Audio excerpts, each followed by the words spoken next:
Thank you for coming tonight. My name is Jenny Lyons. I am the College and Career Information Coordinator at Magruder High School.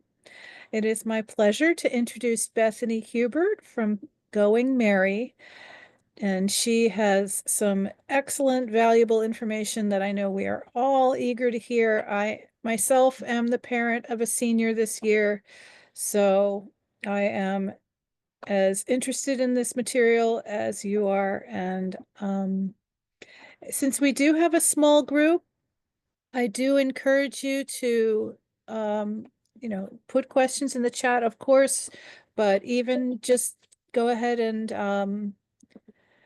unmute yourselves and ask questions as you see fit, and we will go ahead and get going. Awesome. Well, thank you so much. I will warn you, there's someone walking their dog outside my window, and now my dog Butter is not very happy at my window, so he might bark. So I apologize if that does happen. But thank you so much for joining me here today. My name is Bethany. I am the financial aid specialist on the team at Going Merry. And today we're going to kind of talk about all things financial gaps, financial aid award letters, and kind of what you should be doing if you do have a situation where you just don't have enough money from the college that you want to attend. Since it is a small group, I would also encourage you that just interrupt me, come off mute, ask a question out loud if you have one, or wait till the end if that is easier for you as well. I'm going to do this in a kind of a presentation mode first, and then I'm going to switch over into showing you a couple of tools that we have on Going Merry that should make some of the stuff we're talking about today a little bit easier. And at the end, by the way, I'm going to send the slide deck out as well as this is being recorded, so you'll be able to reference that back as well. But before we dive in too much, just wanted to give you a little bit of intro about me. And next, I want to chat about kind of the foundation of what we're going to talk about today, which I know many of you have probably already seen this. We've talked about this. Your counselors have told you about it. But when we talk about financial aid, there's really a 6-step process involved, and there's an order of operations we should always strive to follow. Step 1, 2, and 3 are kind of already passed now. We do have scholarships still available, and I'll also share some today that we have hosted at Going Merry that are live right now. But in terms of the FAFSA and the Indy caps, that's something you guys should have already done, and hopefully you did. If you haven't, then go ahead and get it done ASAP. Same thing with the CSS profile. These are always your first steps when you're thinking about financial aid because they're the things that open the doors to those opportunities that would be offered to you. Step number 4 is choosing the right college. This is where most of your students are right now. And this is where you're basically looking at those offer letters, you're determining what they say, you're figuring out which one makes the most sense. The mistake I find with students, unfortunately, is they oftentimes figure out where they want to go before they figure out the offers. And so if you're in that position as a student, take a step back, try and remove the emotional side of it, and wait to decide and commit to the college until you really analyze those offer letters and make an objective financial decision around which college makes the most financial sense for you today and then also into the future. That can really help with making sure you minimize your reliance on student loans. Step number 5 is kind of what you're going to be doing if to go to your top choice school or to go at any of your schools that you're interested in, you have a financial gap. And this is basically you coming back to the school and saying, hey, thanks so much for your offer, but could you give me more money to come here?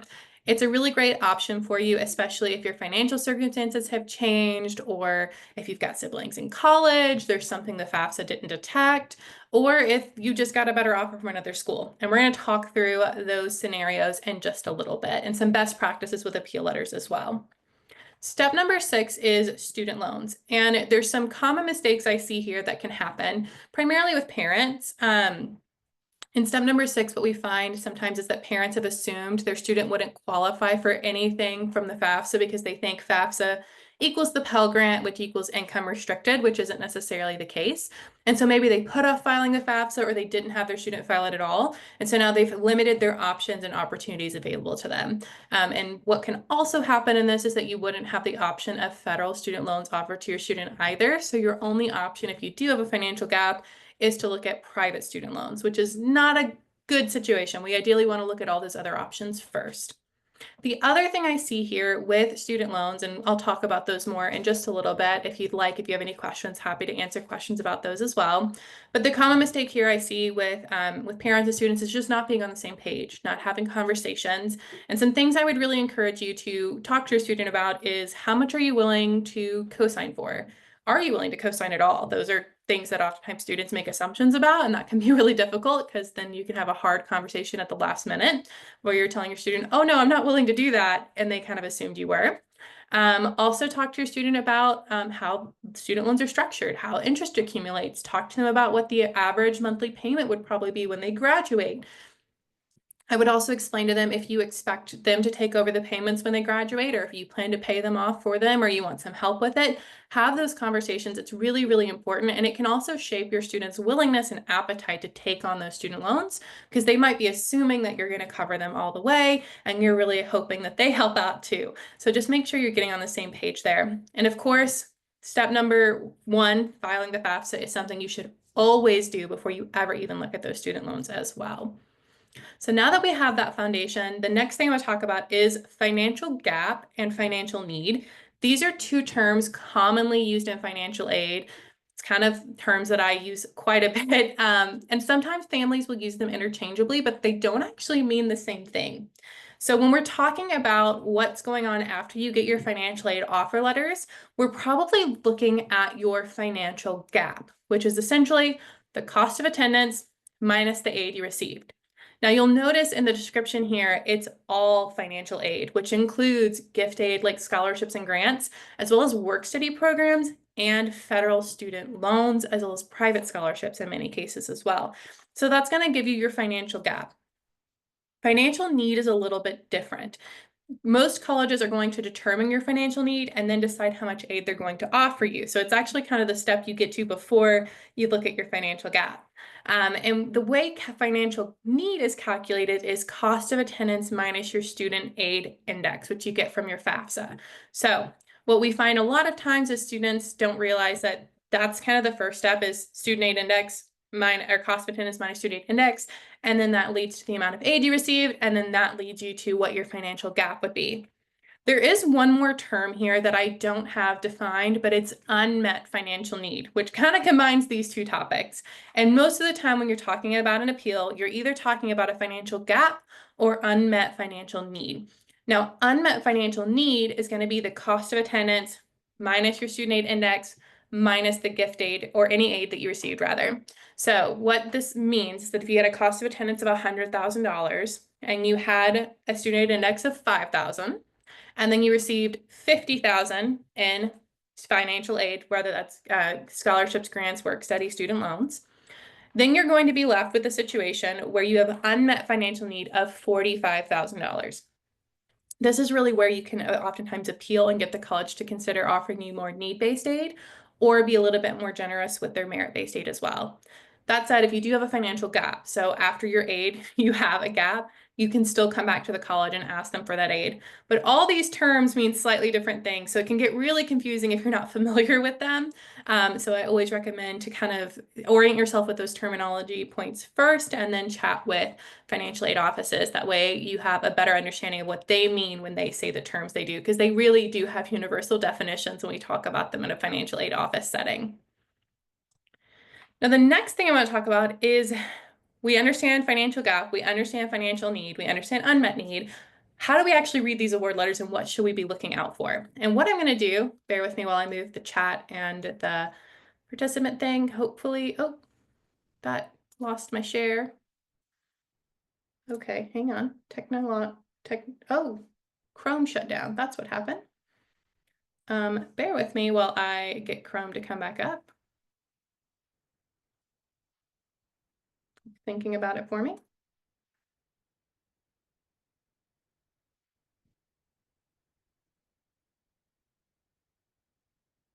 Sorry about this. Didn't expect it to crash out. Well,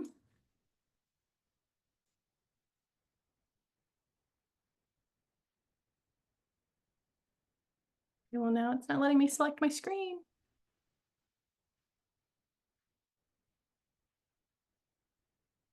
Okay, we're back.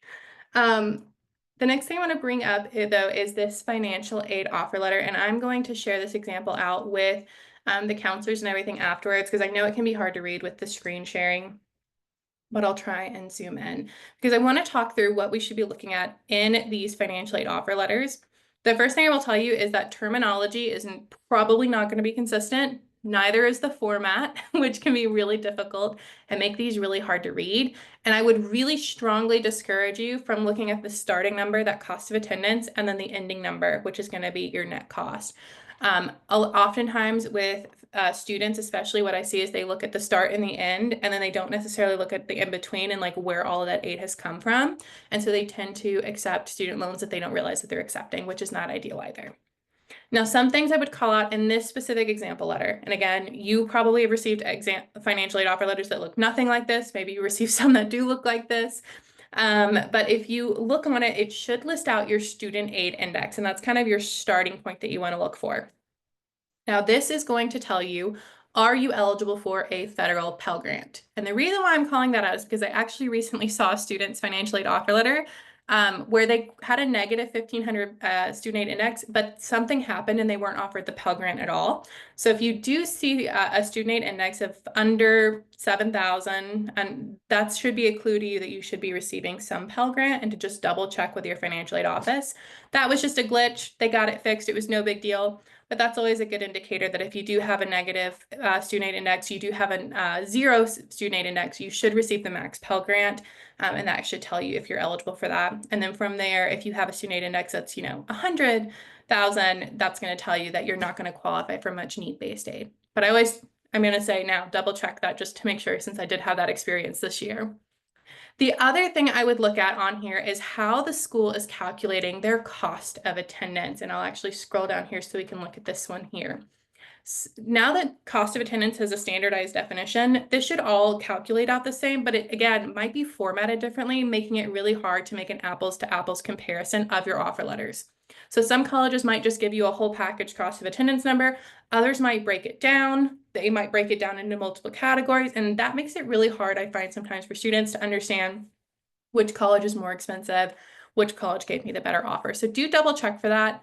I would also notate what your indirect costs are to go to this school specifically. Those indirect costs are going to be things that aren't billed through your tuition bill, but they are things that they expect you to incur. So things like insurance, transportation expenses, those types of things. It's not going to be your room and board or your meal plan or your tuition cost, but those indirect expenses that colleges typically expect you to incur, they can be listed in there. Sometimes they're broken out.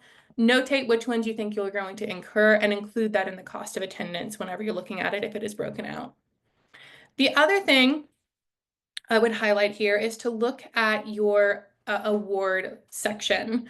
Sometimes we will see award letters have this all kind of put together regardless of the type of aid. Other times they're broken out. And this specific example, it's all run together, which can make it really challenging to understand if this is gift aid or if it is self-help aid or if it is student loans. So always take note of this. Make sure that you're looking at the gift aid and calculate that section, because that's going to tell you your net cost. So gift aid is going to be scholarships and grants. And after you look at your net cost, you then want to think about self-help aid, which is going to be how much your family is able to contribute out of pocket and your work study. Your family contribution isn't included on here, by the way, but I always factor that in so that you can then look at what your cost would be. And then you want to look at the student loans that were offered here, which are going to be federal direct subsidized, federal direct unsubsidized, and parent plus loans. In this specific example, the reason why this is so important is because the student looks like they're receiving $50,000, 500 of financial aid opportunities, and they absolutely are. But if you're not careful and you don't read this, you don't realize that 29,000 of that is actually in the form of student loans. And that really comes to a header whenever we're looking at then after the fact, they still have an unmet need at the end of the day, which would be the 20,000 minus 7,500 for the student aid index. So that's like 12,500, if I'm doing my math right, of unmet need. But they also have a financial gap of 20,000 here. And when we start looking at financial gaps of that size, it typically is an indicator that the student is going to take out additional loans in the form of private student loans. And so at the end of the day, the student's probably taking out $49,000 of student loans to go to this school year, which if they're not careful, they could think that they're only taking out 20,000. So we always recommend students slow down, they break down these individual sections, and you really kind of format all of your letters in an apples to apples comparison, whether that's using a tool that we have on Going Merry. I'll show you that in a little bit. We're using an Excel sheet just so that you have a one-to-one comparison of what all this looks like and you understand your net cost, you understand your financial gap at each of these schools, and you understand the types of aid that you would be receiving to go to each of these schools as well. Now I'm going to switch back over to my slides here. Hopefully this doesn't crash on me again. I'm hopeful now. The next thing we want to think about is why would your gap be so big? So in that example, we saw the student had a financial gap of 20,000, but they only had a student aid index of 7,500.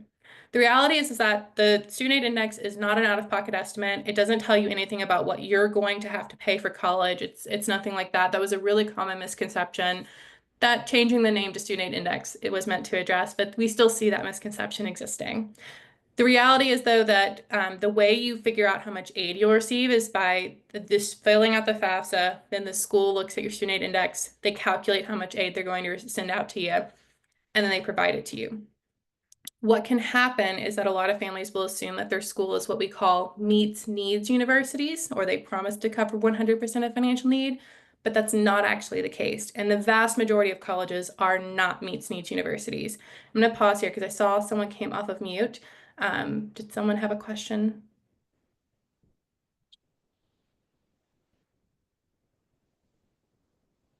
Okay, I don't think so.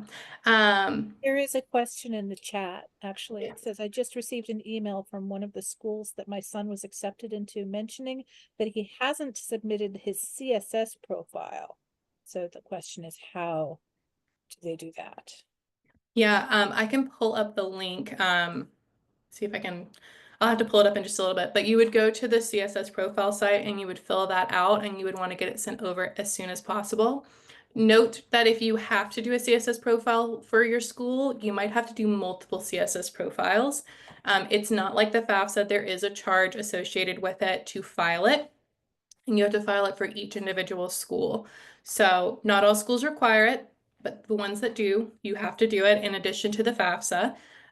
If you do need a fee waiver, you can talk to your counselor or reach out and the college can help you get a fee waiver if you qualify for one as well. But you would just go to CSS profile and go ahead and get that filed. I'm not sure if Miss Lyons has access to the link and can drop it in the chat for me. If not, I will make sure to circle back in a minute once I can pull up a second instance of Google Chrome since mine crashed out earlier. But yeah, that's what you would do there. Yeah, of course. Kind of backtracking though, when we look at need-based aid is going to be calculated based off of the FAFSA, the CSS profile, or the state aid application. Thank you so much. I really appreciate that. She linked out the College Board CSS profile link. But need-based aid is going to be calculated based off of your FAFSA, CSS profile, and or your state aid application, depending on the college that you're going to, depending on if you're in-state or out-of-state, all that kind of good stuff. The thing is that if you don't file your FAFSA, or you file it really late, or you file your CSS profile late even, a lot of colleges will have priority deadlines for filing it. And then what can happen is aid that they would have maybe extended to you if you got ahead of the priority deadline could have been handed out to another student, or their aid could just run out because a lot of colleges do run out of need-based aid every single year. So just be aware of that. So you might be in a situation where you have a financial gap because you didn't file something early enough, or simply because they just didn't have enough funds. They had students with more financial need. And so they gave out as much as they could until they ran out of it. If that does happen, by the way, keep reaching out to the financial aid office, because if a student were to drop out or not qualify for that aid anymore for some reason, then you can, if they are aware of you, they will offer it to you if it comes available. Some other factors that can impact your financial gap and make it larger than what you expected. How many local scholarships did your student apply to? How many institutional scholarships? A lot of times kids will focus on these big name national scholarships, even the big ticket scholarships that are like $50,000, $100,000, which are amazing and they should apply. But what I always look for is how many local and institutional scholarships they focused on, because those are the ones they statistically have the best chance of winning. The other thing I would look at is the school in state or out of state? Obviously, out of state tuition is oftentimes far more expensive. And so that can really impact the cost of the college that you're looking at. I would also look at the academic or extracurricular rigor of the student. If you've got a very average student, they might not have qualified for any merit aid versus a student who has a really, exceptional academic record and is involved in extracurriculars, does sports, all that kind of stuff. They might have been offered a lot of merit aid to help cover their expenses, even if they had the same need-based aid that they were receiving.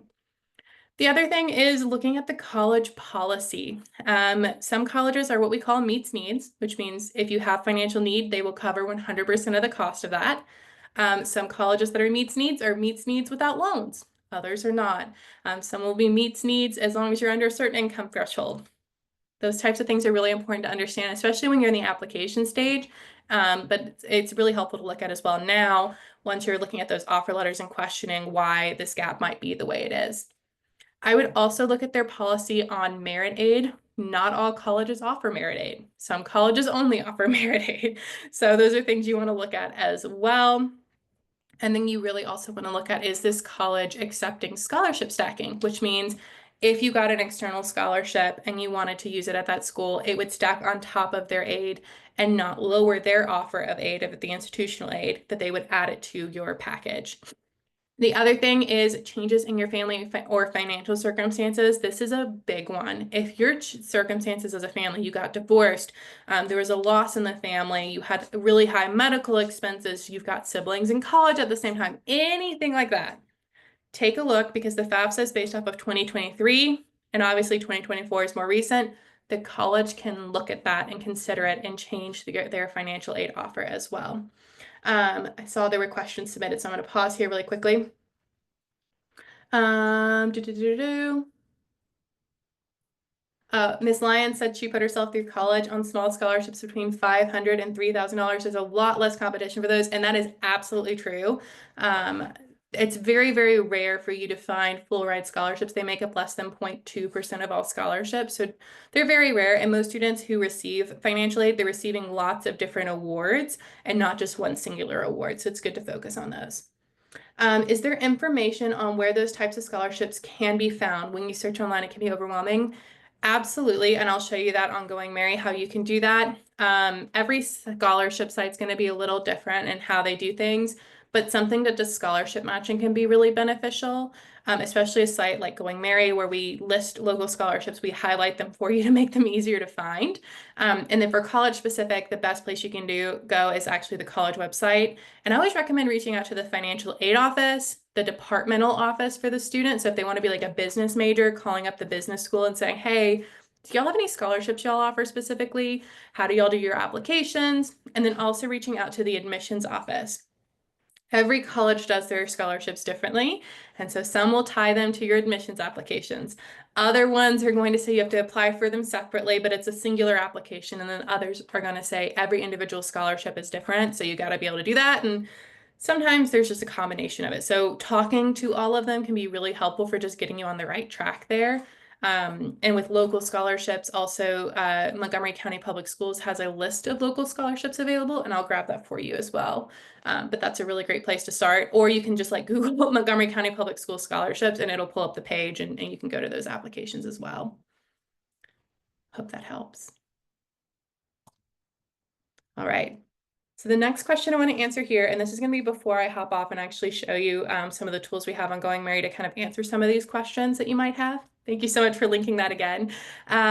Is what do you do next? If you do have a financial gap, it's not okay, now give up, which can happen with a lot of students. Unfortunately, it can get really frustrating that you've worked so hard, you have such good academics, and then all of a sudden you're looking at your financial gap and it's $20,000, $30,000.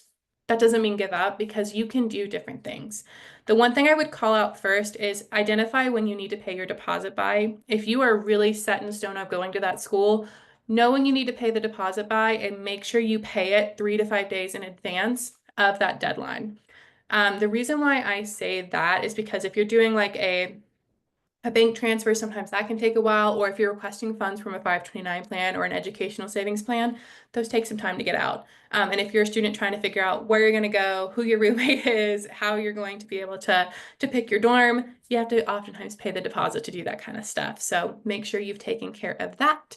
Um, I would also really encourage you to consider your options. I know it's really hard because a lot of times students get so emotionally attached to going to this dream school, and once they get accepted, even without receiving the offer letters, they're already deciding to go. Sometimes it's better to take a step back and just look at it really objectively. Does this make long-term financial sense? And also, would it be better for me to just say, stay and go to a community college nearby, get those savings of those undergraduate, lower level courses, get those knocked out of the way, and then transfer into a college, because sometimes that can be a really great way to save some money. I would also talk to your student about minimizing costs.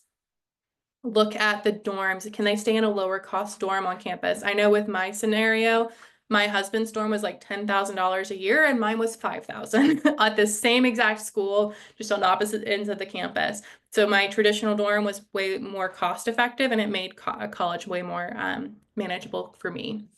Also look at things like working part-time, whether that's a work-study program, working on campus in a non-work-study program, or taking a job that's off campus. And some students can manage a full-time course load. That's obviously a conversation you've got to look at individually, but that's something you should think about. And if you are going to do that, go ahead and get their resume updated.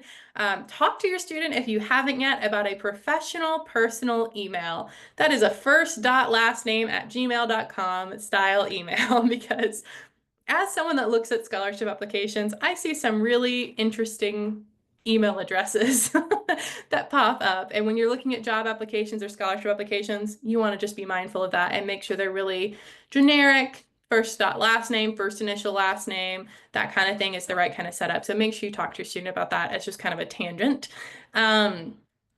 Also, to reach out to the financial aid office in the college about tuition installment plans. This is something you can do. So if it's like a gap where it's only a couple $1,000s, or maybe it's $5,000 and that's manageable for you over the course of 6 months, you can actually ask the college if you can pay that over 6 months. Now, every college has a different rule for this. Some will have fees associated with it, others won't. So just talk to the school that you're interested in and explain to them your circumstances and what you're interested in terms of an installment plan. I always advocate for, if you have a gap, you're concerned about the cost, call the college, talk to the financial aid office, talk to the admissions office, be really frank with them. Be nice, be very, very considerate, but understand, like, they don't know that you need help unless you ask for it. So talk to them, say, hey, this is what's going on. This is why my gap's too big for me. I got a better offer from another school, but this is where I want to go. My financial circumstances have changed and this is how. What do I do? They want to help you, but they just don't know that you need help until you reach out and ask for it. I would also continue applying for scholarships. I would look at financial aid appeals. Again, reaching out to that college or university and asking for that help is going to be a big one, and understanding what you need to do with it. And then also look at financing it. This is the last course of action, but if you think you might need to, I would rather you spend a couple of months doing research and looking at rates, looking at terms, looking at features that are important to you, calling and talking to their customer service to know if that student loan provider is worth dealing with, looking at Trustpilot reviews. A lot of times when families are really trying to avoid student loans, they never start the research until really late, and it gets really stressful because they feel kind of pushed into a situation and going with a specific provider, and then might not be happy with it. So if you think that you might need student loans, start doing research earlier rather than later if you can. Okay, I'm going to pause here. Are there any questions that I can answer before I kind of switch over and show you one, how you can kind of look for scholarships on Going Merry, but also the different tools that we have that can help with the appeals process and help with kind of comparing the offer letters that you actually have. I'll go ahead and throw the question out that we talked about earlier today, which is it better for the appeals letter to come from the parent or the student? Really good question. I always recommend that any communication comes from the student. It's just a better look for your student, but also generally you can't reach out unless they've signed a FERPA waiver for you. So sometimes you reach out and then you get frustrated because you're like, well, it's my kid, but they can't actually talk to you. But I always find that it's better if the student does it, if at all possible. Of course, if you call and you're like, hey, I know Timmy is talking to you about a financial aid appeal and this is what's going on. Is there anything I need to know about the process as the parent involved? That's totally fine. That's not going to hurt you. But when the student is leading the process, I find that leaves a more positive impression. And then it's also just good practice for your student to be advocating for themselves and taking the lead. Um, I also see a question here. Can you reach out to the school and appeal for more aid, but ultimately still choose not to go to that school? Absolutely. Now, the one thing I would say here is that whenever you're doing financial aid appeals, you don't want to appeal to all 20 schools your student was accepted into. That is not ideal. And the reason why is because you really want to be able to say, hey, I want to go to this school, but I can't financially make it make sense right now. If they come back and they say, hey, we can help out with that, we can give you more aid, but it's still not enough, you're in no way committing to go to that college. It's not like an early decision situation where you're committed to the school at that point. You're just telling them, being really frank, I want to go to this school. I can't make it work financially though. Now, the problem with that is that if you are appealing to 20 different schools and saying, you're my top choice school, and the only thing stopping me from coming here is the money, is that you're lying, ultimately. So we never want to do that. And it's just ultimately bogs down the system. Really a big waste of your time and a big waste of the college's time too. So if your students got 20 schools they've applied to and 10 of them they won't even consider attending, they were just safety schools if they didn't get into the other ones, don't even worry about those. I would instead focus on the ones that make sense. And I wouldn't appeal to more than 3 schools if you are going to go that route as well. Again, just because you want to be really confident that if you did get the offer to go to the school, they would go and not be wasting anyone's time. Okay. Any more questions really quickly? How do you let the college know your financial situation has changed since 2023? Is this something that can be changed through the FAFSA? You would not change the FAFSA for the situation, and I'll actually just hop into the financial aid appeal letter generator here on Going Mary. So I'm logged into a student account. Hopefully, I'll just double check that that's still showing. Yes. I'm going to kind of show you what that looks like here, but it is really quite simple. You just explain to them what's going on, what has happened. And so the first step, I'll just kind of walk through this because it only takes a few minutes, when you're doing a financial aid appeal letter, is explaining to the college who you are and all that kind of good stuff. And so on here, it's going to ask your student their name, what high school they go to, where they're located, and then what college this letter should be addressed to. It also always recommends that you address this to a specific financial aid officer. So I always call into the financial aid office and say, hey, we're looking at doing a financial aid appeal. Is there a specific person this needs to be addressed to? Do you have any specific processes I need to be aware of? Are there any forms I need to do in advance of it? What is your preferred method of receiving this? And then also, what is your priority deadline for financial aid appeals? Those questions are really great to ask. It's going to give you all the information needed to be able to do this. And then you'll be able to add that financial aid officer's name here.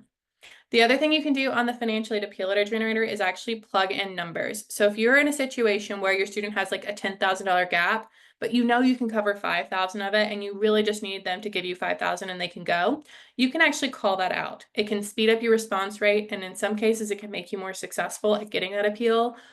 But, and this is the huge but, it can leave money on the table because maybe if you didn't say that, the college would have given you $7,500. So it's really up to you. This tool actually explains that and why you might want to do that, you might not want to. And if you remove it because you decide, that's not something we want to do, you can see how it automatically writes for you. So this green text over here is what you input, and the black text is our template that automatically writes for you based on what you're inputting. From there, we want to make sure that you're explaining to the college why you want to go there. Now, what students can sometimes do here, and it can be a mistake, is they go overly gushy. They make this way too long, it's overwhelming, and the college, it's too much for them. You want to give 2 or 3 solid sentences of why you want to go to this school. Call out nicknames of the university, call out professors you want to work with, call out research programs you're aware of. all that kind of good stuff. You want to call that out here and just make it really clear that your student is invested in going to this school. It's just a money situation that might be holding you back. You can also see we've got some example text here to kind of help your student along. So if you don't know what to say, you can always just copy and paste that and then edit it to match what you want to say. But you really need to keep this short and concise because this letter should never be more than 1.5 pages, ideally just 1 page.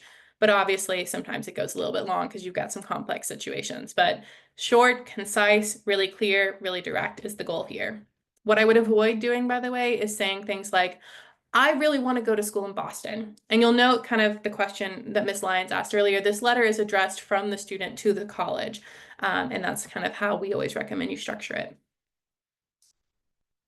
The next thing that we'll see here is that we'll give you reasons for appeals. And in this specific example letter, I've kind of already pre-generated some. One that I chose here was that I got a better offer. So if you're in a situation where your second choice school gave you a much better offer, I was helping a student earlier today that had this going on, you can do that here. You just plug in the cost of attendance, the amount of your financial aid package, and your student aid index. That's going to automatically calculate your unmet financial need, and it'll format it into this format, which makes it really, really easy for the college to understand. And you can also see that it'll actually point out how much more the student's going to have to come out of pocket to go to their choice school that they're appealing to as well. And you can add as many colleges here as you'd like. I would keep it to 2 or 3 just because it's, again, concise. You want to be as impactful as possible and not throwing spaghetti at the wall. Now, if you do go with this method, the big thing I would highlight here is that the documents that they're going to likely request, if you say I got a better offer from somewhere else, is they're going to want to see that offer. So go ahead and upload it, go ahead and attach it, or prepare to go ahead and give it over to them because it can speed up your response rate again, and it can also speed up your success rate as well.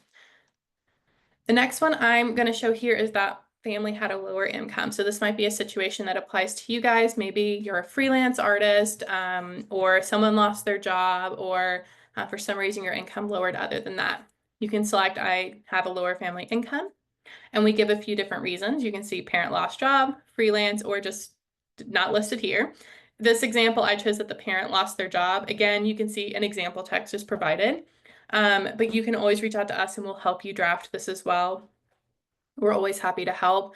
If you have a situation where, I know one that can happen that can change financial situations is families will get divorced, they'll separate. That's obviously a reason why you might put in here that your financial circumstances have changed as well. So know that you can do that as well. You just say that my reason for my financial circumstances have changed isn't listed. You can also say I got a better offer from another school. In terms of I got accepted to a higher ranked university, and so I would like to come here instead, but this higher ranking university is more prestigious, so I want to come here. You can also say I have higher expenses, and I'll actually model this one out for you as well, just in case. Again, we give a few examples where they had out-of-pocket expenses associated with medical expenses or with taking care of a loved one. So you can see there's lots of good examples there. You can also say you made a mistake on your FAFSA, whether that's an issue that happened with your FAFSA for some reason, or you just simply made a mistake. I would also say here, if you have a situation where you've got siblings in college at the same time as you, select that one and go ahead and write this here. And if that applies to you, basically, the EFC used to include in their formula number of kids you have in college at the same time, and it would reduce your EFC. That is no longer the case for the formula of the student aid index. So what you want to do if you do have kids in college at the same time is write into the college and say, hey, we saved on the assumption of the EFC formula. That is no longer the case. College is really expensive. We've got to put 2 kids through college. We've got twins. We've got siblings in college at the same time. Can you help us out and give us more money? I will find most colleges are very amenable to that. They're very likely to consider it. They don't have to. Just to caveat there, they don't have to, but most colleges I'm finding are very much willing to change your student aid index or give you additional aid because you do have a sibling in college. So if that applies, definitely take a look at that as well. Once you're done though, you can just say, I don't have another reason, and you can be finished with this and it'll automatically write your appeal letter for you. You can see it's all formatted there. It'll also include any documents that you include. So if you did include something like that, you'll be good to go there. And if you do type something out specifically, we'll kind of explain to you like what documents you should attach, whether that's, you said my parent was laid off from their job, always provide that documentation of unemployment because it really helps that college speed things along. From there, you can just download this out as a PDF or a Word doc. and then you can share it out to the college or university. What I would avoid doing, because I've seen some students do this, is they'll download it out as a doc and then they'll make a lot of edits. This letter, again, has to be really concise, really clear. We don't even allow you to put more than 3 reasons on your financial aid appeal letter, because if you put 15 reasons, it really weakens all of the arguments. So from there, you can use it to read off in a phone call conversation. If that's how the financial aid office does things, you can mail it in, you can upload it through their portal. Whatever you need to use this for, you can use that. But the big thing here is, like, if you did have a financial circumstance change, identify what specifically changed, explain it to the college really clearly. I find that oftentimes that's the situation that they're most likely to consider, because they're able to look and say, okay, parent was laid off. Of course, their financial circumstances have changed. They've had to take out of their savings since they filed the FAFSA. Those types of things they can look at. I hope that answers. I know I don't want to have you disclose too much personal information to tell me what happened. I could give you a more specific answer, but I don't want you to disclose anything like that so publicly. Does that answer everyone's questions about how to do this, what you should include in it? Any questions?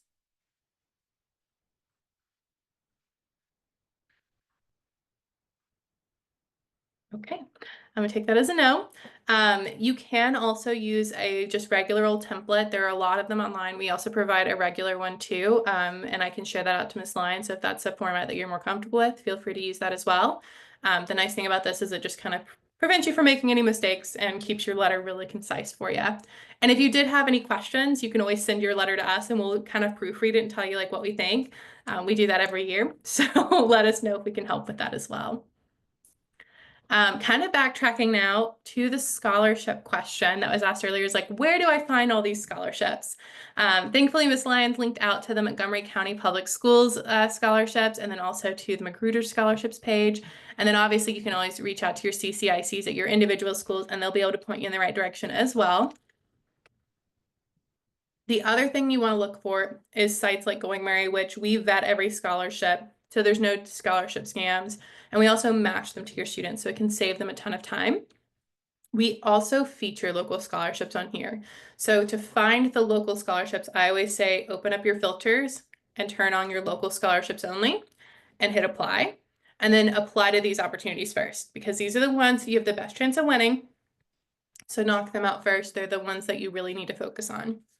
Once your student has done that, then I would just turn the filter off and I would leave it as is. If they want to search for something specific or use a different filter, they can.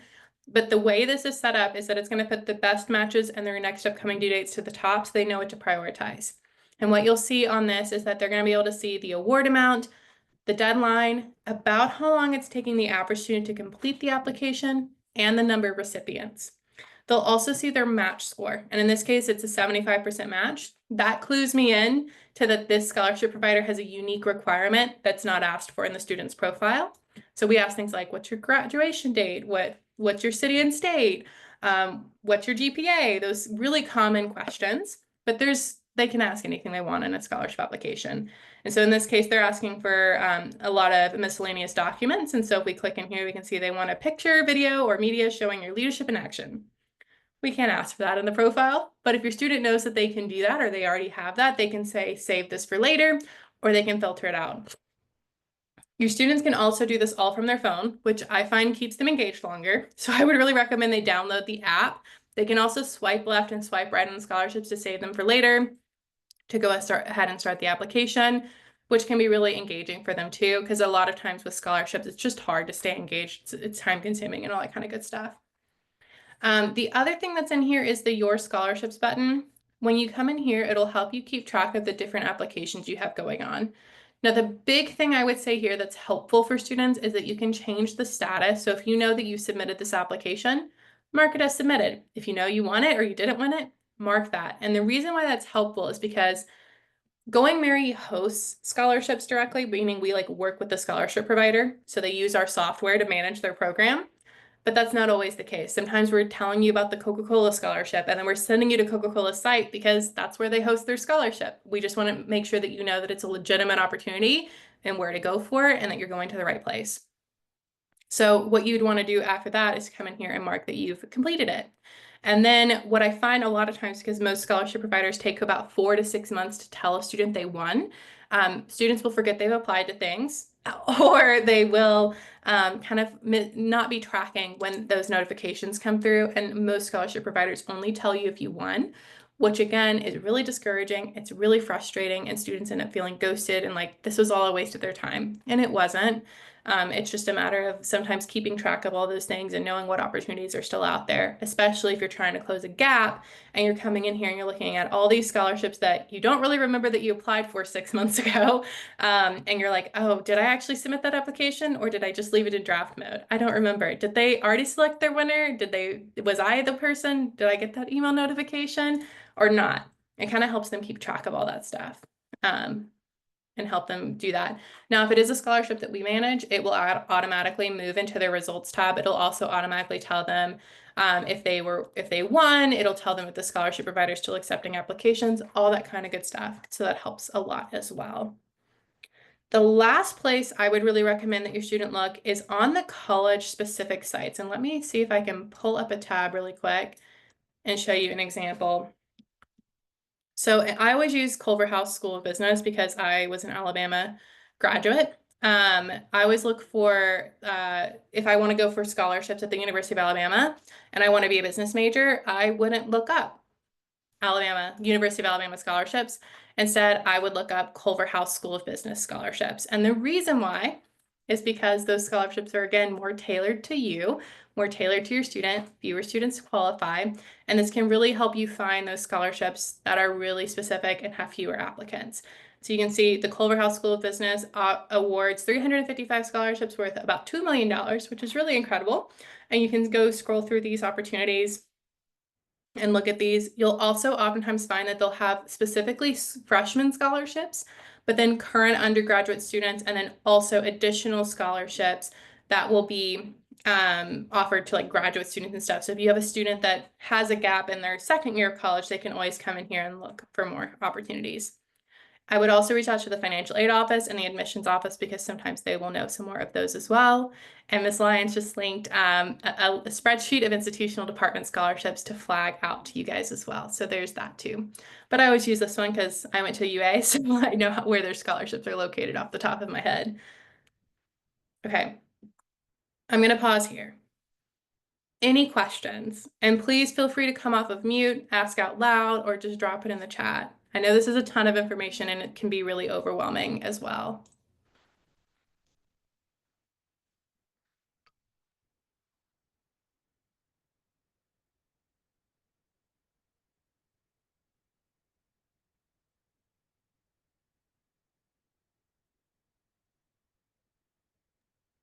Okay, You must be just so thorough that I don't have any questions at all.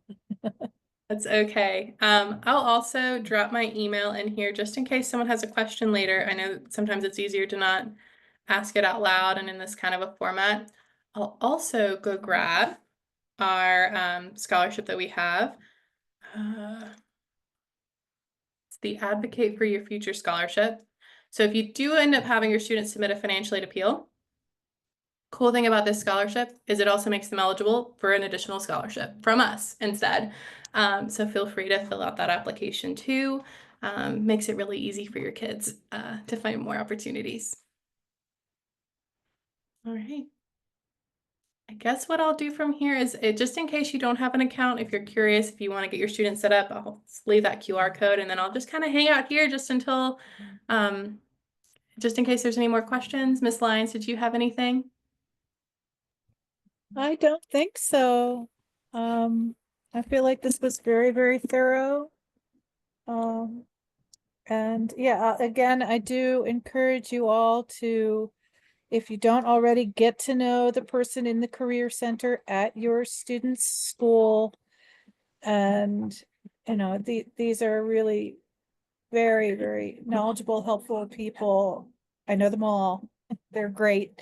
And, feel free to reach out, of course, to Ms. Hubert. And if you're from Magruder, come talk to me. Anything we can do to help you, we will. Absolutely. And I will just say, because I like to brag on Montgomery County Public Schools, Y'all are so, so lucky to have the program that y'all have in terms of college and career counselors. Most programs across the country do not have the level or the amount of resources that you guys have. So please take advantage of them. They're so lovely. I've worked with so many of them across the school district, and they are so knowledgeable and willing to help. And if they don't know the answer, they will get you to someone who does. So just ask for help is what I would tell you. Do it without our partnerships with our wonderful friends like you. Always happy to help. And thank y'all so much for spending your evening with me. I really appreciate it. Thank you. Leave it open for another about 3 minutes, and if there are no other questions, we will close it up.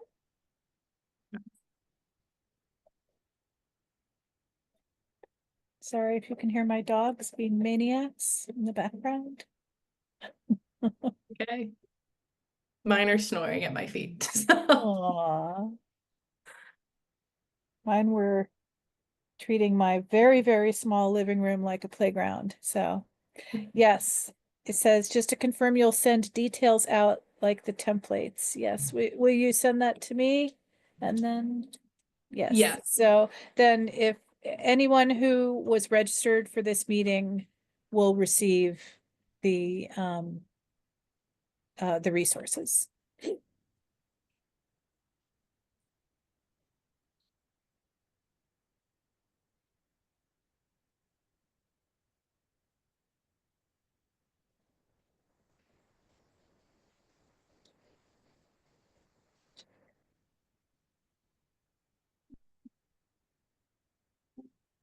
All right, I think we're good. Everybody have a wonderful evening. Bethany, thank you again. And take care. Thanks, y'all. Bye-bye.